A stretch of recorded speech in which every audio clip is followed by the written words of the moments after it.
Hello. So I'm just filling up my watering can, topping it up with some of my homemade liquid seaweed fertiliser. It's important.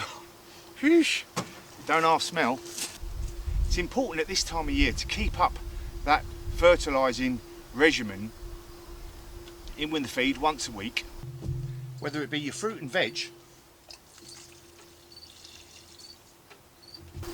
or your flowers.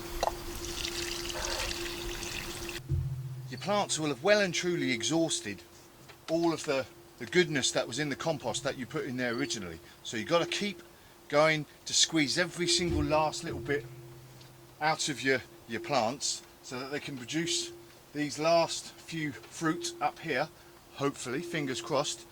Give them a chance with a bit of extra fertiliser, and that'll go a long way to finishing these fruits off and getting that last little flower out before the frosts this coming late autumn, hopefully.